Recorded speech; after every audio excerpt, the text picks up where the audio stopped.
Graças e paz, queridos.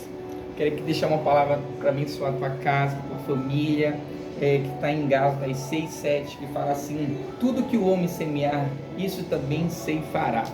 Essa palavra foi Paulo que declarou, escreveu as cartas de Gálatas. E interessante a gente meditando nessa palavra, nós não temos as cartas dos irmãos, né? Os líderes, Paulo implantou várias igrejas em várias regiões, em Coríntios, em Gálatas. E interessante a gente avaliar isso aqui quando a gente começa a meditar no contexto daquela igreja. Ele estava escrevendo para novos convertidos, ele estava com vários conflitos. Paulo deixou um trabalho consolidado lá, e também, como acontece hoje em dia, muitas pessoas se infiltram nos ministérios e começam a confundir muitos cristãos. É assim que acontece? E naquela época, muitos judeus tradicionais estavam ali também naquela região e estavam confundindo o povo, dizendo que eles, para serem salvos, eles precisavam passar pela circuncisão, praticar muita lei judaica, que a graça não era suficiente, que Jesus não era suficiente, e aquele povo estava meio confuso. E nesse tempo que nós estamos vivendo, querido, estamos também ouvindo muitas vozes. Você vai ouvir muitas vozes de pastores, você vai ouvir muitas vozes de pessoas, de ministros, falando várias situações, profetizando para você.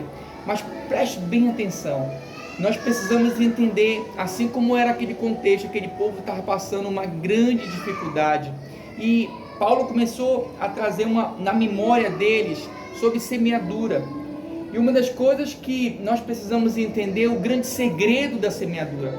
Paulo estava, em outras palavras, falando: gente, cristãos abençoados, filhinhos do Pai, vocês precisam entender o que é semeadura. E ele começa a relatar, começa a falar sobre espírito e carne. O que a gente semear para a carne, colherá coisas da carne. E o que vamos semear do espírito, colheremos coisas do espírito. E nós precisamos entender o que significa isso e aplicar exatamente essa semeadura na nossa vida. Naquele tempo, queridos, eles estavam plantando, semeando muitas coisas da carne. Eles não queriam largar muitas condutas. O evangelho, nós precisamos entender que ele vem para converter a nossa moral, a nossa conduta, nosso ser. O evangelho é Jesus vindo como homem, como igual a mim, igual a você, mas ele veio, ele foi crucificado, ele morreu e ele ressuscitou, e ele está à direita do Pai, sentado à direita do Pai.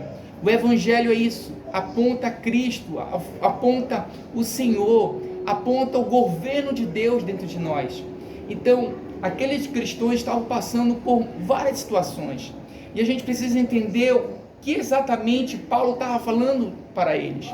E a semeadura da carne, muitas vezes a gente quer experimentar, a gente quer viver, a gente quer algo maravilhoso para a nossa vida, queremos viver em alegria, em paz, mas o que a gente está semeando? Querido, a nossa semente vai determinar o que você vai colher, o que nós vamos colher. Então nós precisamos entender uma coisa, eu anotei aqui: quem sabe o que planta não teme a colheita. O que você tem plantado? Você está temendo muitas coisas? Você tem que observar a sua semente nesse tempo de dificuldade. Eu anotei algumas coisas aqui, Se você plantar medo, você colherá medo. Se você plantar nesse tempo de dificuldade, avareza, você colherá avareza. Se você plantar murmurações, colherá murmurações. É assim também aquilo que você planta para o Espírito. Se você plantar alegria, você colherá alegria. Se você plantar coragem, colherá coragem. Se você plantar compreensão, colherá mais compreensão. Nós, nesses tempos, somos encorajados pelo Espírito Santo, o Espírito de Deus, para selecionarmos nossas sementes nesse tempo de dificuldade. Queridos, eu quero encorajar você, eu quero falar para você que aquilo que você está vivendo, se você está com medo, se você está vivendo uma vida tímida nesse tempo, sem voz, perdeu a esperança, observe a tua semente, observe aquilo que você está plantando. Creio que Deus, como igreja, nós precisamos focar a palavra de Deus, e a Bíblia fala que a nossa fé é suficiente para nos nutrir. Nós passamos por um tempo muito difícil, porque nós não temos esse tempo físico de igreja, mas nós sabemos que Deus, Ele não habita nesse templo feito por mão de homens, mas Ele habita em mim, em você. Você é o santuário do Senhor, você é esse templo que Ele habita. O Espírito Santo habita em você, querido. Então, se Ele habita em você, manifesta. Nós somos encorajados nesse tempo de dificuldades a selecionar as melhores sementes. As melhores sementes.